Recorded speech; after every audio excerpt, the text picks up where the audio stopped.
Many Christians around the world often ask an important question: are there any churches in Pakistan? This question usually comes from curiosity, concern, and sometimes confusion, because Pakistan is known as a Muslim majority country. In this video, I will clearly explain the reality of churches in Pakistan, the type of churches that exist, and the challenges Christians face. Before talking about churches and their condition, it is important to understand a key historical fact. When Pakistan was being formed, its founder Muhammad Ali Jinnah sought political support from native Christian political leaders, especially during the voting process for the inclusion of Punjab province into Pakistan. He assured native Christian political leaders that Muslims in Pakistan would give Christians equal rights and better protection compared to what they get under Hindu majority rule in India. Native Christian political leaders supported Jinnah, and on the 11th August 1947 he made a speech clearly stating that religious minorities would be free to practice their faith, and because of this foundational promise, Christians in Pakistan are legally allowed to go to the churches and worship freely. There are two types of churches in Pakistan. The first are missionary churches and the second are house churches. I have divided this video into 5 parts to help you fully understand the situation of churches in Pakistan. Chapter 1: Mission Churches in Pakistan. The first and most historically established type of churches in Pakistan are those built by Christian missionaries.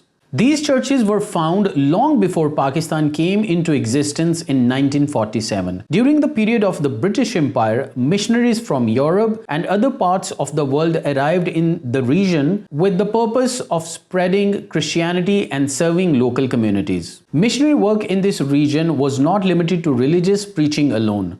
Along with building churches, missionaries also established schools, colleges, hospitals, orphanages, and social service institutions.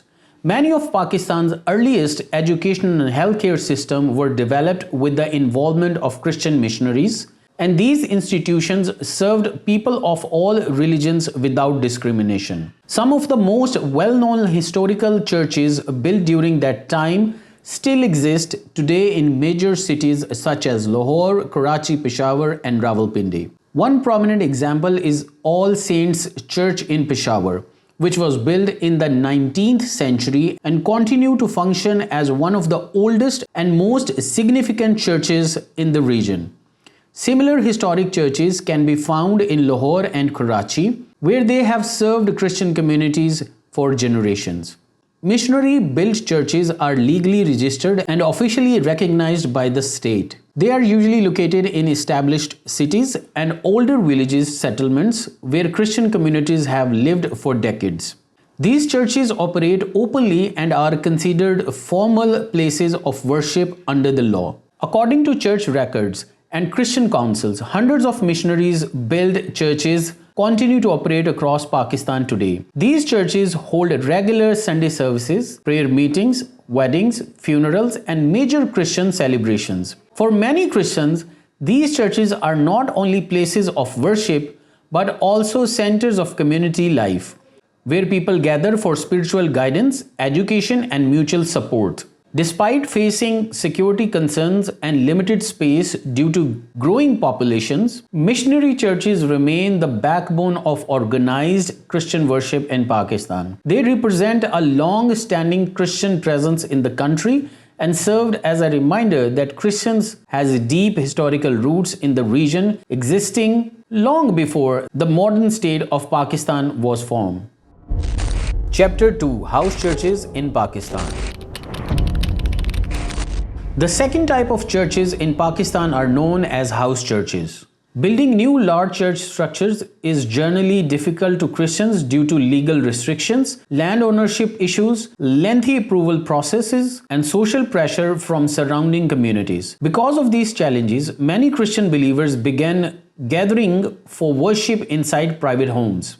House churches are small and informal worship gatherings held within houses or residential buildings. In these spaces, believers come together to pray, read the Bible, sing hymns, and support one another spiritually. These gatherings are especially common in villages and small towns where no missionary church exists. But they are also found in crowded urban areas where established churches do not have enough space to accommodate growing numbers of worshippers. For many Christians, house churches are not a choice but a necessity. Long travel distances, lack of transportation, and overcrowding in existing churches make home-based worship the only practical option. These house churches often serve as close-knit community centers where families feel spiritually connected and supported. Unfortunately, house churches also face serious challenges. From time to time, reports surface of house churches or small village churches being threatened, sealed, or demolished by extremist groups or under local pressure. In rural areas, especially, Christians are often discouraged from expanding worship spaces or making their gatherings more visible. Even minor changes such as adding a small prayer room or placing a cross can lead to objections or complaints. As a result, many house churches operate quietly and carefully. Worship is kept low profile, gatherings are small, and public visibility is avoided to prevent conflict. While freedom of religion is guaranteed in the Constitution, the lived reality for many Christians is shaped by fear, caution, and uncertainty. Despite these difficulties, house churches continue to play a vital role in the spiritual life for Christians in Pakistan. They reflect resilience, faith, and the determination of believers to practice their religion even in limited and challenging circumstances. Chapter 3. Do Christians have freedom to go to the churches? Yes, Christians in Pakistan do have the freedom to go to the churches and worship. This freedom is guaranteed by the Constitution, and in most cities and towns, Christians attend Sunday services, prayer meetings, and wedding celebrations openly. No law stops a Christian from entering a church or praying inside it. However, this freedom is limited and controlled, especially when it comes to how worship is conducted and how visible it is to the wider public. One clear example is related to sound and public worship. During the 5 daily Muslim prayer to call times, churches are generally not allowed to use loudspeakers for worship or sermons. If a church uses a speaker during these times, local civilians often arrive and pressure the church leadership to stop immediately. In many cases, this happens even before any authorities arrive. To avoid confrontation, churches usually stop the worship or turn off the sound system on their own. Another limitation is security related. Many churches require police presence during Sunday services or festivals like Christmas and Easter. While security is meant to protect worshippers, it also reflects that Christian worship is not considered fully safe without supervision. This creates a feeling that freedom exists but only under monitoring. Additionally, Christian procession, open-air prayers, or public worship gatherings permission is difficult to obtain. And even when granted, it comes with strict conditions. Any deviation can lead to complaints or intervention. Social pressure also plays a role. Christians choose not to ring church bells loudly, display crosses openly, or expand worship activities, not because it is illegal, but because it may invite hostility or tension from surrounding non-Christian community.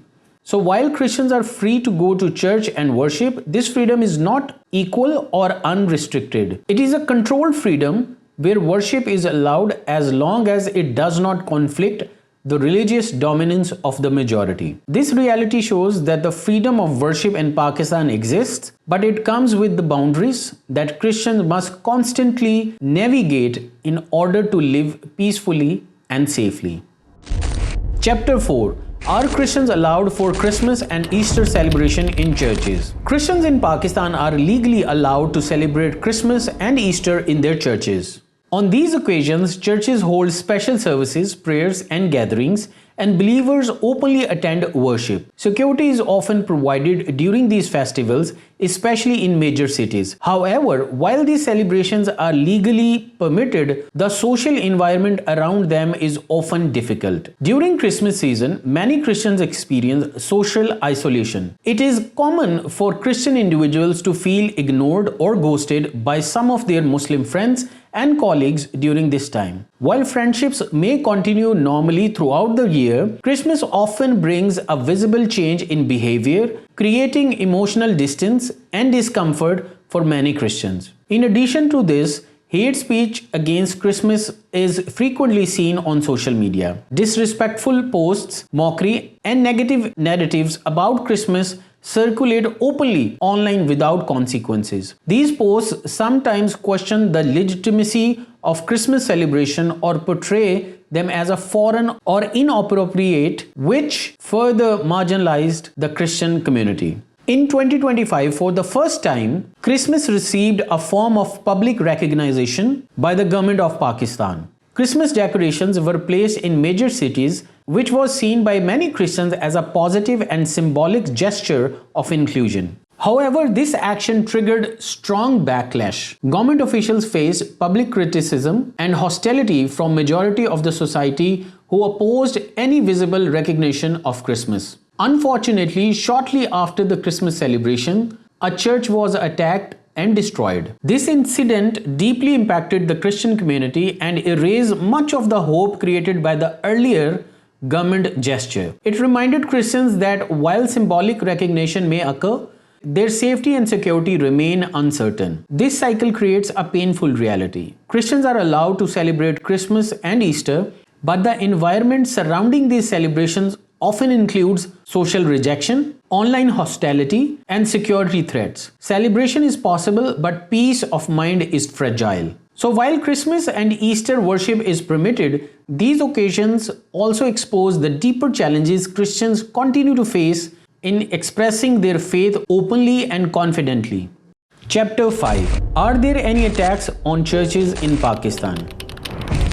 Even though Christians are legally allowed to worship in Pakistan, attacks on churches have sadly occurred every now and then. These incidents, while not daily, have had a deep and lasting impact to the Christian community and highlight the gap between legal rights and lived reality. One of the most devastating incidents in recent history took place in Jadawala in 2023. Large mobs attacked Christian neighborhoods, dozens of churches were burned or vandalized, graveyard and hundreds of Christian homes were destroyed or damaged. Entire families were forced to flee to protect their lives. This incident is widely considered one of the worst acts of violence against Christians in Pakistan's history and expose how quickly misinformation and mob mentality can lead to large-scale destruction. In addition to large-scale attacks, small incidents also occur. These include vandalism of church property, threats to church leadership, and attacks to disrupt services. Such incidents often go underreported but contribute to a constant sense of insecurity among Christians. More recently, even after Christmas 2025, a church was attacked and destroyed. These incidents served as a reminder that extremist threats still exist, even during times meant for peace and celebration. While authorities often increase security around churches during Christmas and Easter, protection is usually temporary. Once festivals ends, mostly churches are left without no security again. These recurring incidents show that while Christians have the legal right to worship, safety is not always guaranteed. Attacks on churches not only damage buildings but also harms the sense of belonging and security of the Christian community. So, are there any churches in Pakistan? Yes, there are historic missionary churches and growing house churches in Pakistan. Christians in Pakistan continue to practice their faith with courage, patience, and hope despite challenges. Understanding their reality helps the world see the full picture, not just freedom on paper, but the struggle behind it. If you found this video helpful, like, share, and subscribe to Pakistani Christian official YouTube channel and let others know about the truth of churches in Pakistan.